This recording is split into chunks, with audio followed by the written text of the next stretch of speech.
할렐루야. 예배 나오신 청년들 여러분들을 주님의 이름으로 환영하고 축복합니다. 날씨가 많이 덥습니다. 은혜로 이겨냅시다. 이제 우리 먼저 말씀 보고 은혜 나누도록 하겠습니다. 이 복된 시간에 우리에게 주시는 하나님의 말씀은 계속해서 열왕기하 15장 3절에서 5절까지의 말씀입니다. 열왕기하 15장 3절에서 5절까지 말씀, 공동체를 위해 버려야 할 것이라는 제목으로 하늘의 말씀을 받겠습니다. 열왕기하 15장 3절에서 5절까지 말씀을 교독하시겠습니다. 아사랴가 그의 아버지 아마샤의 모든 행위대로 여호와 보시기에 정직히 행하였으나 오직 산당은 제거하지 아니하였으므로 백성이 여전히 그 산당에서 제사를 드리며 분향하였고, 같이 있습니다. 여호와께서 왕을 치셨으므로 그가 죽는 날까지 나병 환자가 되어 별궁에 거하고, 왕자 요담이 왕궁을 다스리며 그 땅의 백성을 치리하였더라. 아멘. 여러분, 우리가 예전에 고등학교에서 배웠던 것들 기억해 보시기 바랍니다. 고려가 왜 망했습니까? 너무 예전의 이야기죠. 네, 고려가 망했던 이유는 대외적으로는 황건적 난의 영향을 받았고요. 그리고 외구의 침입이 있었다고 합니다. 그러나 사실 그 내면적인 문제가 훨씬 더 큰 거죠. 외부의 문제도 있었지만 사실 정말 큰 문제는 그 나라 안에서 대내적으로 일어났던 문제가 발단이 될 때가 참 많습니다. 그 고려를 바라보게 되면 정중부를 통해서 이제 무신 정권이 세워지기도 하잖아요. 그러면서 그 무신 정권을 통해서 정치, 경제, 사회가 다 무너졌습니다. 모든 질서들이 무너졌고, 그 위에 원나라를 통해서 고문세족이 나타납니다. 그렇죠? 그래서 이 고문세족을 통해서 여러분 음소제도 기억나나요? 이 아버지의 그 벼슬을 아들이 그대로 가져가는 거죠. 그러니까 지금 사회가 엉망이 된 거예요. 그러면서 나중에는 이 귀족이 전체 인구의 1%를 차지하게 되고, 나머지 99%는 소장농이 됩니다. 그러니까 이런 불균형적인 사회 구조가 되면서 이 나라가 서서히 무너져 가기 시작했던 거죠.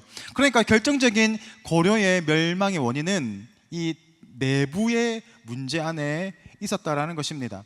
사실 공동체의 가장 큰 문제는 외부적인 문제보다는 안에서 일어나는 문제가 일때가 참 많습니다. 우리나라를 위기에 참 강한 민족이라고 합니다. 제가 대학교 때 1학년 때인가요? IMF가 터졌습니다. 꿈 많던 대학교 1학년 신입생 때 IMF가 터져가지고 선배님들이 밥을 사주고 이래야 되는데 밥을 못 얻어 먹었어요. 그 IMF가 왔어요. 그때는 정말 나라가 힘들어서, 그 IMF는 나라가 부도가 났다는 거잖아요. 그러니까 지금 어마어마한 엄청난 일이 일어났습니다. 그 위기 앞에서 우리 민족은 어떻게 똘똘 뭉쳐요. 집에 있는 모든 금부치들을 다 긁어 모으기 시작합니다. 그래서 그 방송국이 다 가지고 오는 거예요. 그러니까 전부 금덩어리 하나씩 들고 이 방송국 앞에 다 줄 서 있어요. 어마어마하게 줄을 서 있었어요. 그것을 다 내고 나라를 위해서 다 물론 다 준 건 아니죠. 근데 금을 팔아서 그걸 가지고 이 나라의 이 빚을 갚을 수 있게 되었고, 아주 최단기간에 IMF에서 극복하는 저력을 보이며 세계가 깜짝 놀란 거죠. 와, 어떻게 이렇게 단기간에 극복할 수 있는가? 진짜 한국 대단하다. 우리는 위기에 강한 민족입니다. 그런데 여러분, 외부적인 위기는 엄청 강하지만 내부의 문제 안에서는 참 약점이 있어요. 우리나라는 풍요를 감당하기에 참 부족한 민족이기도 해요. 그런 말이 있습니다. 지금 너무 잘 사는 시대가 되잖아요. 그러니까 이제는 이 풍요를 그전에 누린 적이 없어. 우리나라 여러분 잘 알다시피 몇몇 이런 귀족 세력들 말고는 거의 대부분들이 다 힘들었어요. 우리나라는 잘 살았던 적이 거의 없습니다. 그러니까 항상 우리는 힘들었어. 그러니까 이 풍요를 누릴 수 있는 그런 실력들이 없었던 거죠. 지금같이 우리가 너무 잘 먹고 살잖아요. 진짜 조선시대의 왕보다 더 잘 먹고 살지 않습니까? 그러니까 이 풍요를 우리가 누리면서 너무 좋아요. 그런데 그것을 어떻게 하면 건강하게 누리고 나누고 그걸 통해서 우리가 더 성장해야 하는데, 우리가 그것을 잘 감당하지 못하는 그런 민족이기도 한 겁니다. 여러분, 자꾸 우리 안에 풍요가 옵니다. 그러면 풍요가 만족이 되든가요? 여러분, 오늘 소고기를 먹었어. 그러면 뭐가 보입니까? 랍스타가 막 보이기 시작하는 거예요. 랍스타가 막 보여. 그 참치가 막 보이기 시작하고 먹을 게 너무 많은 거예요. 그러니까 우리가 하나를 먹고 하나를 이렇게 가지는 거에 대해서 만족을 못해요. 자꾸 다른 거에 눈을 돌리기 시작합니다. 그러니까 오히려 우리 가지고 있는 이 부유함이 오히려 피폐함을 더 불러일으켜요. 내가 가지고 있는 것을 바라보지 못하고 자꾸 없는 것만 자꾸 바라보는 거예요. 그러니까 오히려 더 힘든 시대가 되는 거죠. 그래서 2014년도 대한민국 행복지수를 봤더니 우리나라가 몇 위일까요? 143개국 중에서 52위입니다. 그러니까 우리 앞에 100개국의 나라가 있어요. 중하위권의 이 행복지수를 가지고 있습니다. 우리가 경제적으로 얼마나 큰 성장을 누리고 있습니까? 오히려 미국인들보다 더 잘 먹고 잘 누리는 나라가 우리나라입니다. 아마 세계에서 우리나라가 제일 잘 먹고 잘 살 것 같아요, 실제로. 그럼에도 불구하고 우리 행복지수는 54위밖에 되지 않는다는 겁니다. 여러분, 연세대학교를 세운 사람이 누굽니까? 언더우드잖아요. 언더우드가 연희전문대학교를 세웠고 또 병원을 하나 세웠는데 세브란스 병원입니다.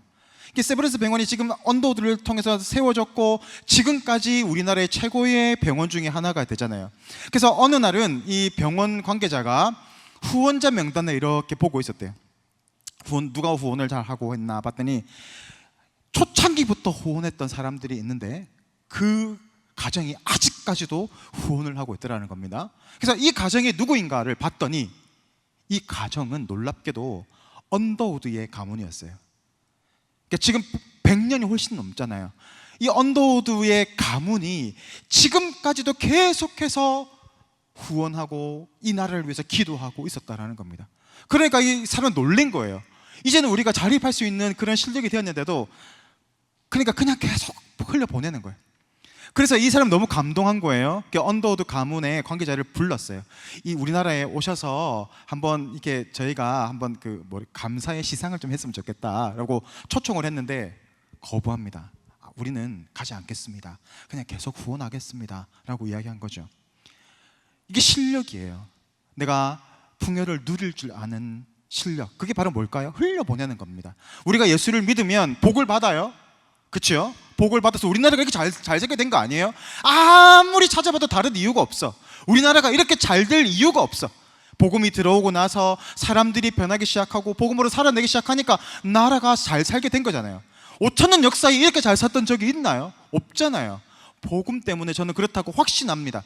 근데 복음이 들어오면 우리는 물론 잘 살게 됩니다. 그런데 대부분의 나라가 이 풍요로움 때문에 다 망에 자빠지는 겁니다. 왜 그럴까요? 제가 곰곰이 생각했어요. 복을 받았으면 그 복을 누리고 더 잘 살게 돼야 될 텐데 이거 복을 받았더니 사람들이 그 복을 가지고 자꾸 타락하기 시작하고 하나님을 버리기 시작하는 거예요. 왜 그렇습니까? 내가 받았던 이 복과 축복들을 자꾸 누리려고만 하는 거예요. 자꾸 쌓아두려고 하는 거예요. 우리 배는 한계가 있잖아요. 우리는 찌양이 아니잖아요. 힙합이 아니잖아요. 먹으면 배가 불러요. 그러면 남겨두고 나눠주면 되는데 그것을 계속 냉장고에 또 집어넣어. 얼려서 나중에 또 먹어. 그게 바로 우리의 모습인 거예요. 그러니까 우리가 이 복을 흘려보내지 못하니까 고여서 썩어지게 되는 거죠. 그래서 우리도 자꾸 이 감당할 수 있는 능력을 길러내는 것이 너무너무 중요합니다. 우리가 계속해서 아합에 대해서 봤잖아요. 아합 왕은 보면 진짜 왕으로서는 탁월한 왕입니다.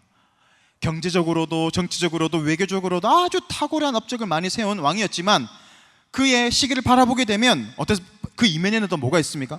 영적인 피폐함이 가득한 시대가 바로 이 시대였어요. 그러니까 아합의 시대는 정말 잘 먹고 잘 살게 되고 안정된 나라를 이루어갔지만 동시에 영적으로는 매우 피폐해져 있는 그런 상태였다.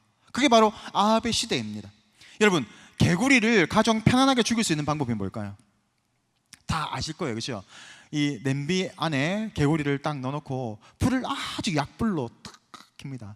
그러면 이 개구리가 그 안에서 막 수영을 해요. 그럼 정말 물이 따뜻해지는 거예요. 물 따뜻하고 좋네. 그러다가 자기가 익어가는지도 모르고 죽는 겁니다.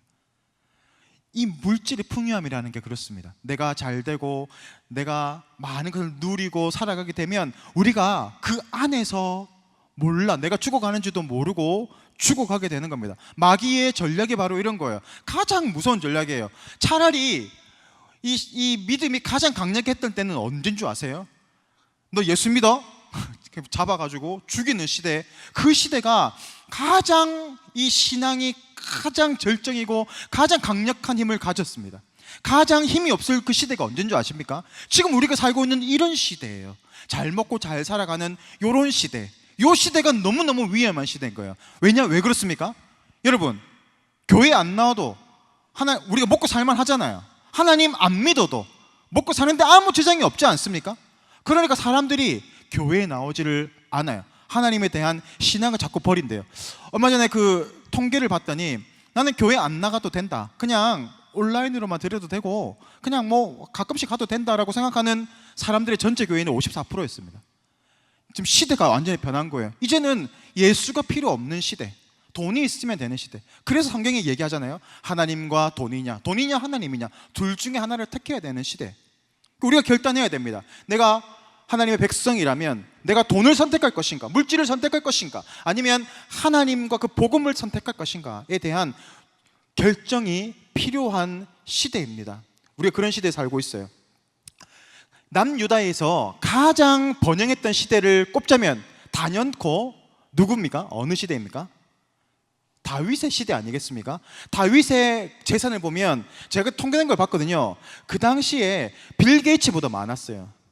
몇 조보다 훨씬 많은 재산을 가지고 있는 것이 바로 다윗이었습니다. 그러니까 이 나라는 매우 부강했고 강력했고 부유했고 모든 것이 안정된 최고의 나라였습니다. 그러니까 지금 이스라엘 백성들도 아직까지도 그 다윗의 시대에 대한 동경이 있습니다. 다윗의 그 왕국의 회복을 꿈꾸면서 살아가는 그 이스라엘 백성들이 있는 거예요. 그만큼 그 시대는 풍요로웠고 안정되었습니다.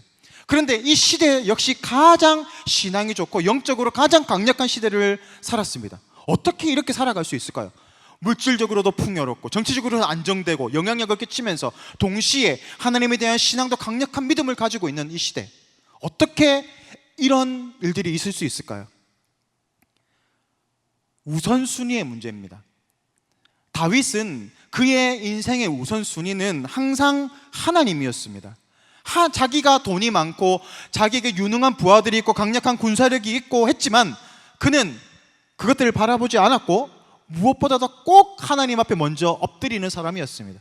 그러니까 우선순위가 있었던 거죠. 그러니까 물질에, 이 풍요로움에 휩쓸리지 않는 겁니다. 기준을 딱 잡고 살아갈 수 있게 되었던 겁니다. 여러분, 하나님은 우리에게 물질의 축복 주시길 원하십니다. 좋은 성공의 길을 열어주시길 원하십니다. 그런데 줄 수 없는 상황들이 너무 많은 거예요. 왜 그럴까요? 제가 아버지의 입장에서 보니까 내가 이걸 주면 이 아들이 당장은 좋아하겠지. 근데 이걸 주면 얘가 이걸 가지고 뭐 할까? 이걸 가지고 타락할 텐데. 그러니까 못 주는 거죠. 감당을 못하기 때문에 그런 겁니다. 하나님 역시 마찬가지예요. 우리가 감당을 하면 뭐든지 안 주시겠어요? 자신의 가장 소중한 것, 그 주셨잖아요. 그게 뭡니까? 예수님 아니에요. 자신의 가장 소중한 예수 독생자를 주셨는데 이 돈, 풍요는 못 주겠어요? 문제는 우리가 그것을 감당하지 못하기 때문에 그렇습니다. 왜 하나님은 그래서 우리에게 요구하시는 게 있어요. 헌금 요구하시는 거예요. 11조를 내라 요구하십니다. 10분의 1, 이거 작은 돈입니까? 물론 10만 원 받아서 만 원, 요 정도는 충분히 누구나 할 수 있어요. 근데 내가 좋은 직장에 들어가서 1,000만 원 딱 벌었어. 100만 원, 이건 작은 문제인가요? 1억 딱 벌었어. 근데 1,000만 원을 내가, 이거 쉬운 건가요? 쉽지 않죠. 10분의 1을 내라는 것 자체는 정말 쉽지 않은 문제입니다. 근데 그것뿐이에요? 주정헌금 내야 되죠. 그렇죠? 감사헌금 내야 돼요. 절기헌금이 있고, 그렇죠? 성기헌금이 있고, 목적헌금, 여러 가지 헌금들이 있어요. 왜 하나님 우리에게 이런 짐을 주실까요? 왜 그럴까요? 우리가 물질을 감당하고 풍요를 감당하는 것들은 훈련이 필요합니다. 그냥 되지 않아요. 하나님, 내가 1억 벌게 해주시면 1,000만 드리겠습니다. 그거 될까요? 안 돼요. 내가 훈련이 돼야 돼요. 작은 것들부터 드리는 훈련을 돼야 됩니다. 그러면 내가 이 물질을 하나님께 드리는 거예요. 우선순위가 잡히게 되는 거죠. 그래서 하나님 우리에게 헌금을 요구하시는 거예요. 하나님은 무슨 돈이 필요하시겠어요? 하나님 돈 필요 없어요. 어떤 사람은 그러더라고요. 헌금하면 목사들이 다 가지고 간다고. 제발 좀 그랬으면 좋겠어요. 왜 이렇게 힘들까요, 우리는? 좀 올려줬으면 좋겠어요. 우리가 안 가져가요. 여러분, 이 에어컨 틀고 전기세 하고 전부 교회 다 쓰는 거예요. 이 하나님이 원하시는 건 뭔지 아시겠죠? 하나님이 원하시는 것들은 우선순위가 네가 누구를 섬길 것인가를 우리에게 훈련시키기 위해서 헌금을 요구하시는 겁니다. 그러니까 여러분, 지금부터 잘 드리는 훈련을 해야 하나님이 부어주십니다. 그래서 말씀하시잖아요. 네가 11조를 해라. 네가 더 이거 감당할 수 없을 만큼 쏟아 부어줄 것이라고 약속하잖아요. 우리가 그것을 감당하지 못하기 때문에 하나님이 주시지 못하는 것입니다. 그러므로 하나님은 감당하는 자를 원하십니다. 감당하게 되시기를 원합니다. 그래서 우리가 누구를 섬겨야 합니까? 하나님을 섬겨내야 합니다. 다윗이 그랬어요. 초대교회의 모습을 보면 딱 정확하게 이렇게 나오거든요. 초대교회의 은혜를 받아요. 그러면 그들이 모여가지고 뭐합니까? 자신이 가지고 있는 재산을 다 내요. 나는 1억을 내고, 어떤 사람은 1,000만 원 있으면 1,000만 원이 내. 10억 있는 사람은 10억을 내. 이게 아깝잖아. 나는 10억이고 너는 1,000만 원이고. 근데 그렇지 않았어요. 자기가 필요한 만큼만 갖다 썼어요. 그리고도 남았어요. 그러니까 그게 흘러가서 어려운 사람들을 구제하고 복음에 사용되기 시작합니다. 그게 바로 천국의 모습이거든요. 하나님이 원하시는 것들은 그런 거예요. 우리가 그것을 감당하게 되어서 우리를 통해서 하나님의 축복들이 흘러가도록, 물질들이 흘러가도록, 사랑들이 흘러가도록, 헌신들이 흘러가도록 원하시는 것이 하나님의 목적입니다. 오늘 그 남유다에서 이제는 남유다를 바라보게 될 건데요, 다윗 시대에 버금가는 시대가 있다면 저는 이 시대를 꼽습니다. 우시야의 시대입니다. 우시야는 오늘 성경에 보면 아사랴라고도 하거든요. 이 아사랴의 시대가 아마 가장 성숙했던 시대인 것 같습니다. 여러분, 성숙한 신앙의 성숙이라는 것들은 어떤 걸까요? 내가 신앙이 성숙하다, 그런 것들은 어떻게 증명이 될까요? 내게 주셨던 것들에 대해서 만족하는 마음으로 자꾸 흘러나옵니다. 내가 조그만 걸 받았어. 근데 거기에 만족할 수 있게 되는 거예요. 그러니까 흘려보내고 욕심에 사로잡히지 않는 거죠. 이 욕심이 잉태한 즉 뭐가 됩니까? 죄가 되고, 죄가 장성한 즉 사망이 됩니다. 그러니까 우리가 성숙한 신앙, 믿음으로 가게 되면 이 욕심이 끊어지게 되는 거예요. 그러니까 내가 작은 것으로 만족해요. 나는 그냥 밥 반 공기 먹으면 배가 불러요. 그러면 반 공기 먹고 나머지는 흘려보내면 되잖아요. 그러면 또 하나님이 또 채워주시는 거예요. 근데 어떤 사람은 한 공기 먹으면 배부른데 아까워, 남기면 안 돼. 그런 사람들 꼭 있잖아요, 그렇죠? 그러면 남아있는 거 다 먹어. 그리고 그 소화제를 더 많이 먹어. 그 돈이 더 많이 들어요. 그런 사람들도 있어요. 성숙한 신앙은 그런 겁니다. 적은 것에 만족할 수 있어요. 그게 바로 하나님의 백성의 모습입니다. 자, 그러면 오늘 우시야의 시대는 어떻습니까? 이 우시야는 남유다의 10번째 왕이었습니다. 이 우시야는 많은 업적을 남겼어요. 이 사람은 하나님 주신 탁월한 리더십이 있었습니다. 그러니까 이 어떻게 하면 이 나라를 잘 부강하게 만들어갈까라는 감각이 있었습니다. 어떻게 하면 우리나라가 잘 살아갈까? 그래서 눈을 돌렸던 게 바로 농업 정책, 농업 정책을 시행했고요. 그다음에 어떻게 하면 우리나라를 더 강하게 만들 수 있을까? 군사력, 국방력에 대해서 막 이 감각을 펼쳤어요. 자, 농업 정책을 보니까요, 관계 시설을 막 확충해요. 이게 뭡니까? 저수지 같은 것들을 물을 막 해서, 그러니까 가뭄이 와도 물을 흘려보낼 수 있는 거예요. 그러니까 이 안정되겠죠. 식량이 안정되게 되니까, 안정되게 공급이 되니까 사람들이 어떻게 해요? 만족하는 거예요. 굶지 않게 되는 거예요. 나라가 안정이 되게 되는 거죠. 그리고 농기구도 막 발명하고, 그리고 농사법도 막 만들어냈어요. 세종대왕이랑 좀 비슷한 것 같아요. 세종대왕님은 농사법도 막 발견하고 그랬잖아요. 한글만 한 게 아니라 과학적인 무기도 하고 그랬잖아요. 이 우시야가 그랬어요. 우시야도 보면 국방력에서 보면 이 30만이 넘는 대군을 훈련시키고 잘 이 정비를 했습니다. 그리고 그 체계적인 훈련했을 뿐만이 아니라 새로운 무기들도 많이 개발했어요. 제가 뭘 개발했나 봤더니 활을, 이 사거리를 넓힌 거예요. 활에 대한 사거리를 넓히고, 공성전 할 때 돌 날리잖아요. 큰 돌을 날릴 수 있는 무기를 이 시대에 개발한 거예요. 그러니까 이 시대는 이게 성벽도 많이 쌓죠. 막루도 많이 쌓죠. 그러니까 이 시대는 공격 무기, 방어 무기가 아주 잘 돼 있었어요. 그러니까 나라가 안정되게 되는 거예요. 먹고 사는 게 큰 지장이 없지요. 나라가 국방이 튼튼해지지요. 그러니까 안정되게 되는 겁니다. 그뿐만이 아니라 여러 가지 외교적으로도 땅을 넓혔어. 이스라엘의 땅을 막 넓히는 그런 위대한 왕으로 삽니다. 여러분, 이런 왕은 어떤 왕이에요? 성군이라고 하지 않아요? 그렇잖아요. 잘 먹게 해주면 성군이고, 그렇죠? 나라가 침입 안 된다고 잘 막아내면 나라를 더 넓혀갔어. 그러면 정말 위대한 왕 아닙니까? 우시아가 그런 왕이었습니다. 그가 왜 그런가 봤더니 그가 초창기의 삶은 이랬어요. 하나님을 잘 섬기는 사람이었다. 하나님을 잘 믿고 따르는 그런 순종적인 사람이었다는 겁니다. 그러니까 하나님이 그 사람에게 감각을 주시고 지혜를 주시고 다스릴 수 있는 리더십을 부어주셨어요. 그러니까 이 잘 될 수밖에 없는 거죠. 그런데 이제 문제는 이 사람이 이 자신의 탁월함과 리더십에 대해서 중화시킬 수 있는 힘을 가지지 못했어요. 그것은 바로 뭘로 중화시킬 수 있습니까? 세상적인 탁월함은 신앙과 조화가 되어야 됩니다. 신앙으로 내 속에 있는 죄악들이 자꾸 걸러져야 돼요. 이것은 바로 신앙이라는 것은요, 하나님의 시선으로 나를 바라보는 거예요. 내가 나를 바라보게 되면 뭡니까? 객관적으로 바라보지 못해요. 그러니까 자신이 바라봤을 때는 어떻을까요? 나는 좀 탁월한 왕인 것 같아. 이 나라 백성들도 먹는 거 다 해결해줬고, 경제력도 해결해줬지. 또 나라가 정치적인 안정도 내가 해줬지. 외교적인 능력도 보여줬지. 나는 좀 탁월한 사람인 것 같아. 그러니까 자꾸 그 안에 교만이 자꾸 들어오게 되잖아요. 근데 신앙으로 눈을 바라보게 되면 여전히 우리는 어떤 사람입니까? 나는 여전히 죄인이구나. 나는 여전히 쓸모없는 사람이구나. 은혜가 없으면 나는 아무것도 아닌 사람이구나 라고 자신을 돌아보게 됩니다. 다윗을 다시 얘기하지만 다윗이 왜 탁월할까요? 저는 다윗을 보면 너무 존경스러워요. 그는 정말 탁월한 사람이었거든요. 많은 재산이 있을 뿐만이 아니라 군사적인 어떤 감각도 있었고, 정치적인 감각도 있었고, 외교력도 있었고, 모든 것이 다 뛰어났습니다. 그럼에도 불구하고 큰 어려움이 있을 때 그가 했던 행동은 하나밖에 없었습니다. 적군이 쳐들어 옵니다. 그러면 자신의 군대를 바라보는 것이 아니라, 자신 군대 장관을 바라보는 것이 아니라 어디를 바라봅니까? 다 필요 없어. 내가 가지고 있던 힘 다 필요 없어. 군대 장관 다 필요 없어. 오직 하나님께 나아가는 거예요. 하나님, 어떻게 하면 좋겠습니까? 어떻게 해야 할까요? 올라갈까요?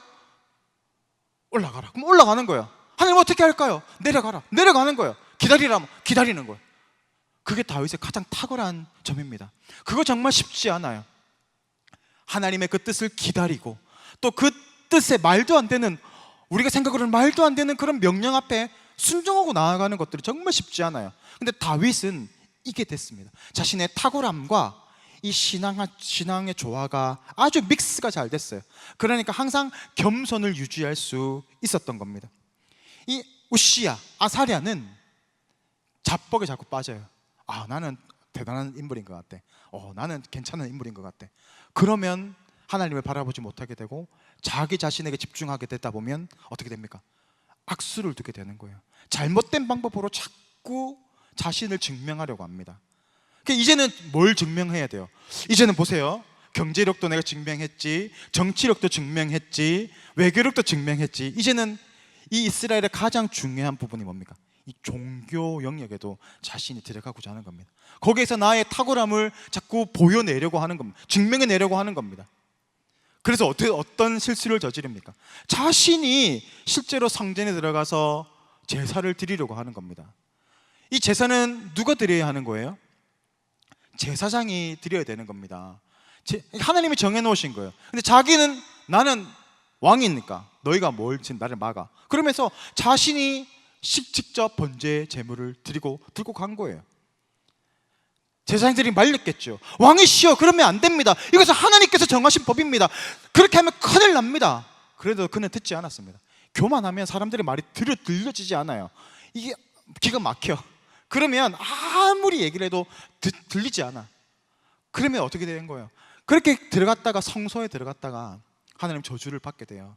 갑자기 얼굴에 허연 것들이 일어나기 시작하는 거예요. 온몸에 허연 것들이 일어나기 시작하는 거예요. 바로 문둥병이 걸린 거예요. 어떻게 보면 여러분 우시야가 하나님에 대한 열정이 있는 것처럼 보이지 않습니까? 내가 하나님을 예배할게, 내가 하나님을 예배하는데 네가 왜 막아? 하나님을 자기가 직접 나아가려고 했어요. 그런데 여러분 중요한 것은 이거예요. 내가 하나님의 열정, 하나님의 사랑이 있다면 반드시 하나님의 법, 하나님의 말씀 안에서 증명되어야 하는 겁니다. 내 열정과 내 힘과 내 능력으로 나아가는 것, 하나님 그거 기뻐하시는 게 아니에요. 하나님의 말씀의 테두리 안에서 하나님이 원하시는 방법이 있는 겁니다. 그 방법대로 나아가야 되는 거예요. 내가 하나님을 사랑한다고 하면서, 하나님을 내가 경외한다고 하면서 하나님 말씀대로 살아가지 않아. 그게 뭐 하나님 사랑하는 겁니까? 하나님이 기뻐하시는 방법대로 살아가야 하는 겁니다. 그래서 오늘 어떻게 하면 우리가 이 풍요와 또 성공을 누릴 수 있을까요? 그것을 감당해낼 수 있을까요? 제가 아는 목사님 중에 한 분이 통풍에 걸리셨어요. 통풍 너무 발음만 불어도 막 아프대요. 정말 아파요.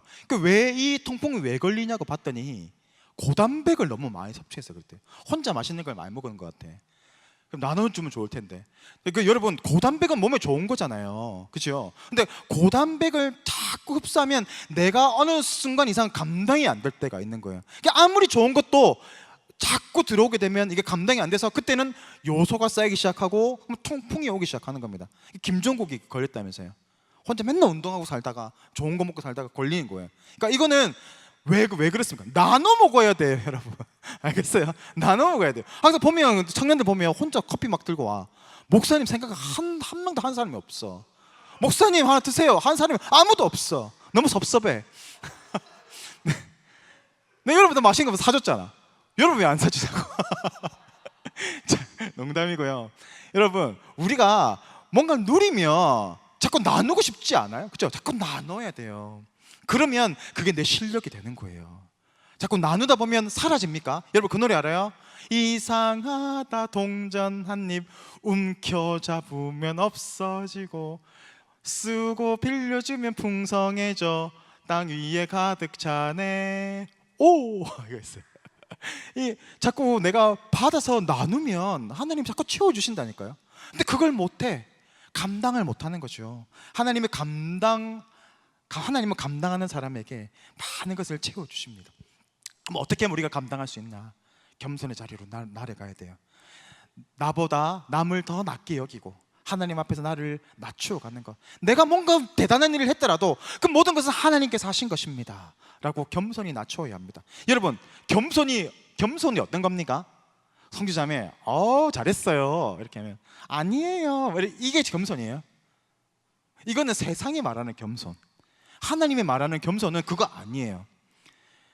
성주자매 지금 복음 들고 나아갑시다 하면 나는 힘이 없지만 네 알겠습니다, 아멘, 순종하고 나아가는 그게 순종이에요.